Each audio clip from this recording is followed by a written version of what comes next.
Hello everyone, welcome back to my channel Sonia any talks. कैसे हैं आप सब लोग? आई होप कि आप सब लोग अच्छे होंगे और मन लगा के पढ़ाई कर रहे होंगे। तो फ्रेंड्स, आज की वीडियो में मैं आपको बताऊंगी सीटेट के सीडीपी के इम्पोर्टेंट टॉपिक के बारे में, जिसका नाम है बाल विकास के सिद्धांतों का शैक्षिक महत्व, educational implementation of the principle of child development. तो इससे हमें पता चलता है कि बाल विकास के सिद्धांतों की जानकारी रखना एक टीचर के लिए कितना ज्यादा जरूरी है, ताकि वह इस जानकारी को अपने शिक्षण में यूज करके बच्चों के लिए एक अच्छा रिजल्ट दे सके। तो चलिए शुरू करते हैं। सबसे पहले हम पढ़ेंगे कि जो बाल विकास के सिद्धांत होते हैं उसमें एक शिक्षक को जो बालक की विशेषताएं होती हैं, रुचियां होती हैं, क्षमताएं होती हैं, उनको समझने में बहुत सहायता मिलती है। एक अध्यापक को ये पता होता है कि जो स्कूल में जो बालक है उसकी क्या विशेषताएं हैं, कि मतलब वो किस चीज में रुचि रखता है, उसमें लीडरशिप की क्वालिटी है या उसका आईक्यू लेवल कितना अच्छा है, वो किस चीज में इंटरेस्ट दिखाता है, कि बच्चा खेलों में अच्छा है, गेम्स में भाग लेना चाहता है, उसकी क्षमता क्या है, उसकी योग्यता क्या है। अगर ये अध्यापक को पता होती है तो वो इसको बच्चे को उसी हिसाब से बच्चे में ध्यान देता है, बच्चे पे फोकस करता है। अगर एक टीचर को ज्ञान होता है कि उसका जो बच्चा है वो अगर उसको गेम में काफी रुझान है और उस बच्चे को गेम पे उसको ट्रेनिंग करवा के कॉम्पिटिशन्स में पार्टिसिपेट करवाया जाए तो वो स्कूल का अच्छा नाम रोशन करेगा। और अगर ये बच्चा जो होता है वो बच्चा अगर पढ़ाई में अच्छा होता है, उसका आईक्यू लेवल बहुत अच्छा होता है, टैलेंटेड होता है, उसको ज्ञान होता है, किसी भी चीज की समझ बहुत अच्छी होती है, पकड़ होती है, तो उस बच्चे को एक अध्यापक को ओलंपियाड में पार्टिसिपेट करवाना चाहिए, और जिससे स्कूल का भी नाम रोशन होगा और बच्चे का भी कॉन्फिडेंस बहुत ज्यादा बढ़ेगा। इसके बाद हम पढ़ेंगे विकास की मात्रा और जो गति है सभी बच्चों में एक जैसी नहीं होती है, इसलिए व्यक्तिगत भिन्नता को ध्यान में रखकर सभी बच्चों से एक जैसे विकास की आशा नहीं करनी चाहिए। जैसे कि कुछ बच्चे जल्दी सीख जाते हैं, कुछ बच्चे काफी लेट सीखते हैं, इसलिए एक अध्यापक को पता होना चाहिए कि बाल विकास के सिद्धांत से कोई जो बच्चा होता है वो इतनी जल्दी नहीं सीखता। हर बच्चे के जो सीखने का क्रम होता है वो अलग अलग हो जाता है। जो बच्चा जल्दी सीख जाता है उसको उसी हिसाब से अध्यापक को पढ़ाना चाहिए, और जो बच्चे को पढ़ने में थोड़ी दिक्कत आती है या उसकी स्पीड इतनी ज्यादा अच्छी नहीं है, उसका दिमाग इतना ज्यादा विकसित नहीं है, वो चीजों को नहीं समझ पा रहा है, उसको समझने में दिक्कत आ रही है, तो एक अध्यापक को उस बच्चे को उसी हिसाब से पढ़ाना चाहिए और उसका ध्यान देना चाहिए, ताकि उस बच्चे का भी विकास हो। जो कम बुद्धि वाला है और जिनका आईक्यू लेवल बहुत अच्छा है उस बच्चे पर भी ध्यान देना चाहिए। नेक्स्ट, छोटी कक्षाओं में बच्चों को खेल पद्धति से ही सिखाया जाता है, जो कि वृद्धि व विकास के मनोवैज्ञानिक सिद्धांतों पर आधारित होता है। जो स्कूल्स में जो छोटी कक्षा में जो बच्चे पढ़ते हैं उनको खेल विधि से सिखाया जाता है। अगर बच्चों को मान लो कोई भी चीज हमें बच्चों को याद करवानी होती है, कोई भी स्टोरी सुनानी होती है, बच्चों को गुड हैबिट बतानी होती है और बच्चों को गुड टच बैड टच के बारे में बताना होता है, तो बच्चों को खेल के माध्यम से काफी चीजें सिखाई जाती हैं। और एक बच्चे को अगर स्कूल में कुछ भी पढ़ाया जाता है तो बच्चों को वीडियो लेक्चर या स्मार्ट बोर्ड में दिखा के पढ़ाना चाहिए, जिसमें बच्चे को वो ज्ञान जीवन भर रहता है। अगर कोई भी चीज हम देखते हैं तो हमें वो देख कर ना हमारी इंद्रियों में इस हिसाब से वो चीज आ जाती है कि ऑटोमेटिकली हमें वो लंबे टाइम तक याद रखती है। जैसे एक बच्चे को कल्पना चावला के बारे में टीचर को पढ़ाना है, कोई चैप्टर पढ़ाना है, तो टीचर कल्पना चावला के बारे में जो इंपॉर्टेंट पॉइंट्स है वो एक स्टोरी के रूप में बच्चे को स्मार्ट बोर्ड में दिखाएगी, एक छोटा सा क्लिप दिखाएगी, एक वीडियो दिखाएगी। उसके बाद बच्चे को क्वेश्चन पूछेगी कल्पना चावला का जन्म कब हुआ था, वो कहाँ पे रहती थी, उसने कहाँ से पढ़ाई की थी, वो किस चीज में फेमस थी। तो बच्चे को वो चीजें होती है ऑटोमेटिकली बच्चा आंसर करेगा, क्योंकि उसने वो वीडियो में देखा और उसका ज्ञान उसके वो माइंड में लंबे समय तक रहेंगी। तो एक बच्चे को खेलों के माध्यम से, एक बच्चे को किसी भी चीज को दिखाकर, चित्रों के माध्यम से, छोटे बच्चों को अगर कोई किताब पढ़ाई जाती है तो बच्चों को पिक्चर दिखाई जाती है। जैसे ए फॉर एप्पल, उसके माइंड में जब रेड रेड एप्पल होता है तो वो फिट हो जाता है, उसको पता होता है कि एप्पल रेड कलर का होता है, तो हमेशा याद रखता है, हमेशा उसको पता होता है। बाल विकास के सिद्धांतों से एक अध्यापक को यह जानकारी मिलती है कि जो बालक होता है किस अवस्था में किस प्रकार से सीखेगा। तो एक अध्यापक जो होता है अपनी शिक्षण की विधि अच्छे ढंग से अपनाता है, जिससे उसको बहुत सहायता मिलती है।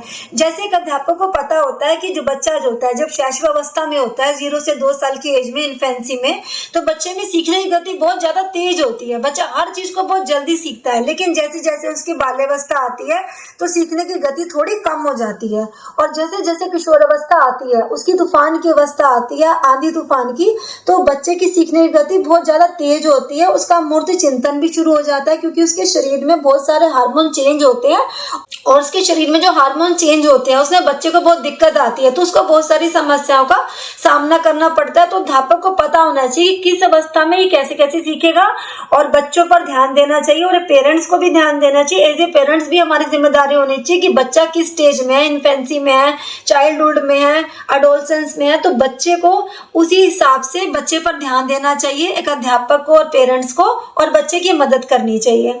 बालकों की वृद्धि या विकास से एक बच्चे की प्रकृति का भी अनुमान लगाया जाता है। जैसे बच्चा जब पैदा होता है तो पता चल जाता है कि इसकी भविष्य की भविष्यवाणी की जा सकती है कि एक बच्चा जो है ये खेलों में अच्छा करेगा, या पढ़ाई में अच्छा करेगा, या डांस में अच्छा करेगा, म्यूजिक में अच्छा करेगा। तो बच्चों के बारे में अध्यापक को पता चल जाता है कि ये जो बच्चा है ये डांस मतलब बहुत अच्छा करता है, बचपन से ही अच्छा करता है, इसमें कुदरती है। और एक बच्चा जो है म्यूजिक में अच्छा है, तो बच्चों को उसी हिसाब से बच्चों को उसी चीज में डाला जाना चाहिए, उसी चीज में बच्चों को ट्रेनिंग देनी चाहिए, जो कि वृद्धि और विकास के सिद्धांतों से हमें पता चल जाता है कि जो बच्चा होता है उसका रुझान किस तरफ है, इंटरेस्ट किस तरफ है, और उससे एक बच्चे की प्रगति का अनुमान लगाया जा सकता है कि ये बड़ा होके इस फील्ड में अच्छा करेगा। वृद्धि और विकास की सभी दिशाएं आपस में एक दूसरे से संबंध रखती हैं। वृद्धि और विकास की जितनी भी दिशाएं होती हैं ये आपस में इनका आपस से संबंध होता है, जैसे मानसिक विकास, शारीरिक विकास, बौद्धिक विकास, संवेगात्मक विकास, पठन शैली, लेखन शैली का विकास। जैसे कि हमारा अगर मानसिक विकास अच्छा होता है एक बच्चे का, जो कि एक टीचर को पता चल जाता है वृद्धि और विकास के सिद्धांतों से कि एक बच्चे का जो मानसिक विकास होता है कि अगर वो अच्छा होता है तो उसका शारीरिक विकास भी उतना ही अच्छा होगा, उसका संवेगात्मक विकास भी अच्छा होगा। पर अगर एक बच्चे का मानसिक विकास इतना अच्छा नहीं होता तो उस बच्चे का वो असर उसके शरीर पर भी देखने को मिलेगा, उसके संवेगों पर भी देखने को मिलेगा, क्योंकि स्वस्थ शरीर में ही स्वस्थ मस्तिष्क का वास होता है। इसलिए एक अध्यापक को इससे काफी जानकारी मिल जाती है कि ये जो आयाम होते हैं ये आपस में एक दूसरे से संबंध रखते हैं, और अध्यापक को इसके बारे में जानकारी होनी चाहिए ताकि अध्यापक जो होता है वो बच्चे की मदद कर सके। नेक्स्ट, वृद्धि और विकास बाल विकास के सिद्धांतों से एक बालक की रुचियां, अभिवृत्तियां, क्षमताएं इत्यादि के अनुसार एक बच्चे का पाठ्यक्रम और समय सारणी बनाने में सहायता मिलती है। जैसे एक बच्चा होता है वो उस बच्चे की रुचियों के बारे में पता होता है, विशेषताओं के बारे में पता होता है कि इंटेलिजेंट है, बच्चा बहुत कॉन्फिडेंट है, तो बच्चे का जो करिकुलम बनेगा, जो समय सारणी बनेगी, पाठ्यक्रम बनेगा, सिलेबस वो उसी के अकॉर्डिंग बनेगा। और जो बच्चा मंदबुद्धि वाला होता है, जिसका आईक्यू लेवल बहुत कम होता है, ये बात पता होती है टीचर को कि इस बच्चे का आईक्यू लेवल कम है, अगर एक ही बात इसको मैं 4 बार बताऊंगी तो इसको एक ही बार में समझ में आएगी, इसका दिमाग थोड़ा कमजोर है। तो बच्चे को उसी हिसाब से एक टीचर पढ़ाता है, उसी हिसाब से उसका पाठ्यक्रम बनाता है ताकि बच्चा भी सीख सके और टीचर की भी शिक्षण विधि हो वो सफल हो सके।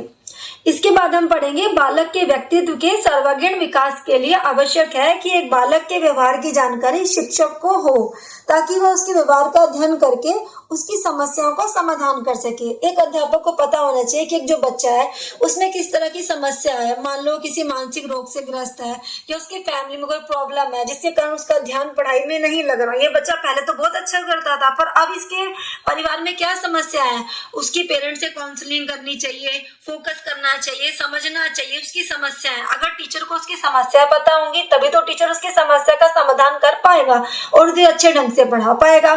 तो बाल विकास के सिद्धांतों से एक बच्चे के व्यवहार के बारे में इतनी जानकारी मिलती है कि उसे टीचर अपने अध्यापन में अपनाकर, अपनी शिक्षण विधि में अपनाकर एक बच्चे की बहुत मदद कर सकता है। नेक्स्ट, विकास की अंत संबद्धता ज्ञान को अंत संबंधित तरीके से प्रस्तुत करने का संकेत देती है, अर्थात जो कुछ सिखाया जाता है उसको व्यवहारिक रूप से करने की शिक्षा भी दी जानी चाहिए। अगर कोई भी चीज बच्चे को सिखाई जाती है तो बच्चे को ये नहीं कि हमने समझा दिया और हमें लगे कि बच्चे को समझ में आ गया, बच्चे को प्रैक्टिकली चीजें करके दिखानी चाहिए। अगर बच्चे को साइंस से रिलेटेड कोई भी चीज बताई जाती है तो बच्चे को लैब में लेके जाना चाहिए, वो एक्टिविटी करवानी चाहिए। बच्चा किसी चीज को देखता है, अपने हाथों से अनुभव करता है तो बच्चा बहुत बेस्ट सीख जाता है। जैसे कि स्कूल में अगर कंप्यूटर में हम बच्चे को कोई पीपीटी बनाना सिखाएं, एमएस ऑफिस सिखाएं, एमएस वर्ड के बारे में सिखाएं, अगर बच्चे को हमने थ्योरी पूरी बता दी, बच्चे को समझ में आ गया, बच्चे ने याद कर लिया, उसने आंसर लिख दिया। लेकिन अगर हम बच्चे को कंप्यूटर लैब में लेके जाएं, वो खुद कीबोर्ड देखे, खुद माउस देखे, खुद कंप्यूटर की स्क्रीन देखे तो वो ज्यादा अच्छी चीजों को समझ पाएगा। जब वो खुद से हाथों से करेगा तो उसे पता चलेगा कि किस तरह काम होता है, कैसे कीबोर्ड के बटन प्रेस होते हैं, जैसे माउस काम करता है। तो किसी भी चीज को खुद से करके हम ज्यादा अच्छे ढंग से सीख पाते हैं। नेक्स्ट इज वंशानुक्रम तथा वातावरण दोनों एक बालक के विकास के लिए जरूरी तत्व है, कोई एक नहीं। इनमें से किसी की भी अपेक्षा नहीं की जा सकती। जो हेरिडिटी है, जो एनवायरनमेंट है हमारा बालक के विकास के लिए दोनों ही जरूरी हैं। ऐसे नहीं है कि एक जरूरी है दूसरा नहीं है, तो दोनों पर ही ध्यान देना चाहिए। दोनों में से किसी भी एक तत्व की अपेक्षा नहीं की जा सकती। जैसे हेरिडिटी है, हमारा वंशानुक्रम है, जो कि हमें अपने दादा दादी, नाना नानी आदि से मिलता है। जैसे कभी देखा जाता है कि माता पिता दोनों आईएएस ऑफिसर हैं, बड़े बड़े पद पर है, लेकिन उनके बच्चे इतने होशियार नहीं है, उनके बच्चे कोई गवर्नमेंट एग्जाम क्रैक नहीं कर पाए। मान लो उनके जो दादा दादी थे, उनके आगे जो परदादा दादी थे, वो थोड़े वीक थे, पढ़ाई में कमजोर थे, तो बच्चे को जो गुण मिले थे अपने परदादा से भी मिले थे, परनानी से भी मिले थे। तो क्या पता उनमें एक गुण ऐसा चला गया हो जिससे उनका जो दिमाग है, आईक्यू लेवल है, इतना ज्यादा ना तेज हो। और जो आसपास का जो वातावरण होता है उसका भी हमारे विकास में बहुत ज्यादा असर पड़ता है।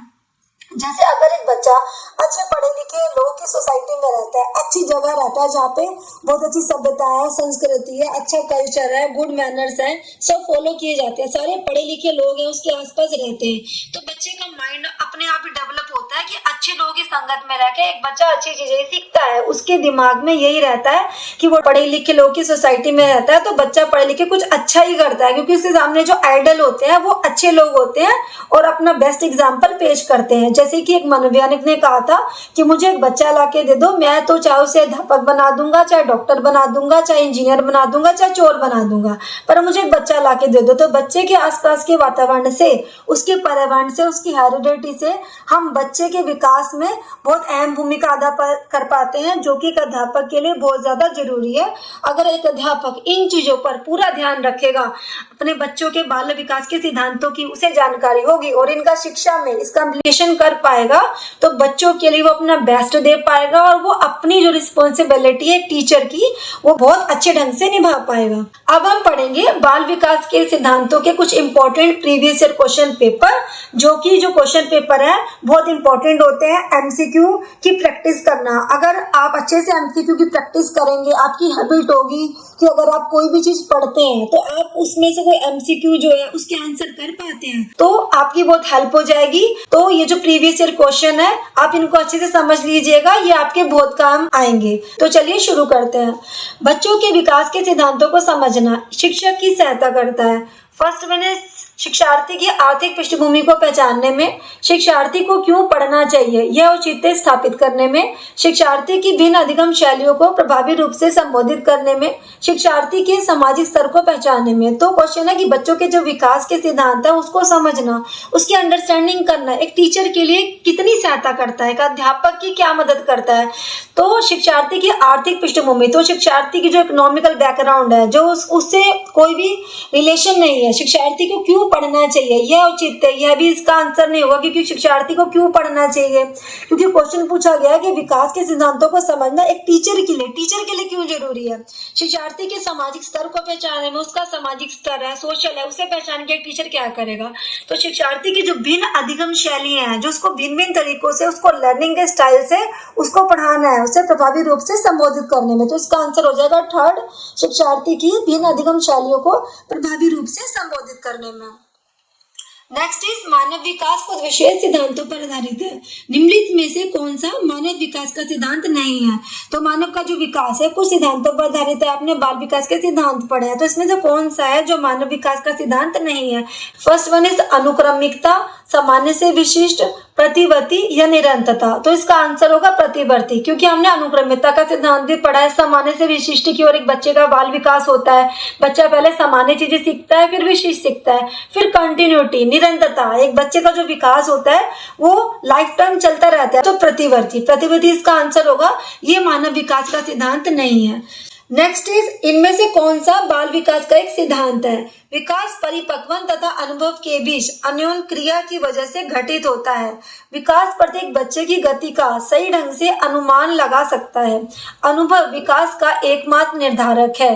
विकास प्रबलन तथा दंड के द्वारा सुनिश्चित किया जाता है। तो कौन सा इसमें से बाल विकास का सिद्धांत है। विकास जो है प्रत्येक बच्चे की गति का सही ढंग से अनुमान लगा सकता है। अनुभव विकास का एक मात्र, जब किसी क्वेश्चन में एक मात्र आ जाता है कि ओनली, तो ये कभी भी आंसर नहीं होता, ये नेगेटिव में होता है। तो आप बात याद रखना, ये कुछ ट्रिक्स होती हैं जो आपको हमेशा हर क्वेश्चन का आंसर सीटेट का करने में हेल्प करेगी। अगर किसी क्वेश्चन के ऑप्शन में ओनली हो, एक मात्र हो, तो वो कभी भी आंसर नहीं होता, वो नेगेटिव हो जाता है। विकास प्रबलन तथा दंड के द्वारा सुनिश्चित किया जाता है, कभी भी दंड नहीं देना चाहिए। तो विकास जो होता है परिपक्वन तथा अनुभव के बीच अनुक्रिया की वजह से घटित होता है। जैसे जैसे हम मेच्योर होते जाते हैं, हमें एक्सपीरियंस हो जाता है, तो हम काफी सारी चीजें सीखते जाते हैं। तो ये बाल विकास का एक सिद्धांत है। तो नेक्स्ट इज, इनमें से कौन सा विकास का एक सिद्धांत नहीं है? विकास संशोधन योग्य होता है, विकास केवल संस्कृति से शासित और निर्धारित होता है, विकास जीवन पर्यंत होता है, विकास वंशानुक्रम और पर्यावरण दोनों से प्रभावित होता है। तो इसका जो कौन सा विकास का सिद्धांत नहीं है, क्योंकि विकास जीवन पर्यंत होता रहता है, लाइफ टाइम होता रहता है, और जो विकास होता है हमारी हेरिडिटी और हमारा पर्यावरण दोनों से संबंध रखता है, और विकास संशोधन योग्य होता है। तो इसका आंसर होगा सेकंड, विकास केवल संस्कृति से शासित और निर्धारित होता है। नेक्स्ट है, शिक्षक को ज्ञान होना चाहिए। ये प्रश्न हमारा यूटेट नवंबर 2011 में आया था। शिक्षक को ज्ञान होना चाहिए अध्यापन विषय का, बाल मनोविज्ञान का, शिक्षा संहिता का, अध्यापन विषय एवं बाल मनोविज्ञान का। एक जो टीचर होता है, अध्यापक होता है, उसको नॉलेज होनी चाहिए अध्यापन विषय की और बाल मनोविज्ञान दोनों की। अगर एक टीचर जो है अध्यापन विषय का पता होगा, बाल मनोविज्ञान का नहीं पता होगा, तो भी बच्चे ढंग से अपनी टीचिंग नहीं कर पाएगा। शिक्षा संहिता का पता होगा लेकिन अध्यापन विषय की नॉलेज नहीं होगी, बच्चों के मनोविज्ञान के बारे में नहीं पता होगा, तो वो अच्छे ढंग से अपना बेस्ट नहीं दे पाएगा। तो इसका आंसर होगा 4, अध्यापन विषय एवं बाल मनोविज्ञान का। एक अध्यापक को सब चीज की जानकारी रखनी चाहिए, उसे हमेशा अपडेट रहना चाहिए। इसलिए बोला जाता है कि एक जो टीचर होता है वो पूरी लाइफ टाइम पढ़ता ही रहता है। तो इसका आंसर होगा 4, अध्यापन विषय एवं बाल मनोविज्ञान। तो फ्रेंड्स, आज की वीडियो में मैंने आपको बताया बाल विकास के सिद्धांतों का शैक्षिक महत्व और previous year question paper. I hope कि आपको अच्छे से समझ में आ गया होगा। तो आप इस क्वेश्चन की प्रैक्टिस करिएगा और आप ये जो मैंने आपको समझाया आप इसे अच्छे से रिकॉल करिएगा, तो आप पेपर में बहुत सारे प्रश्न इजीली आंसर कर पाएंगे। तो फ्रेंड्स, अगर आपकी मेरी वीडियो अच्छी लगे तो मेरी वीडियो को लाइक करें, मेरे चैनल को सब्सक्राइब करें और बेल आइकन को प्रेस कर दें ताकि नेक्स्ट वीडियो की नोटिफिकेशन आपको मिलते रहें। और शेयर कीजिए, आप इसको अपने फ्रेंड्स को शेयर करिएगा ताकि दूसरों का भी भला हो। आप सीखेंगे और अपने फ्रेंड्स को शेयर करेंगे तो उसकी भी नॉलेज बढ़ेगी। और अगर आपका कोई फ्रेंड टीचिंग एग्जाम की प्रिपेयर कर रहा है, UP TET, C TET, H TET, KVS, DSSB, तो उसको भी काफी इससे मदद मिलेगी। Thank you, bye bye.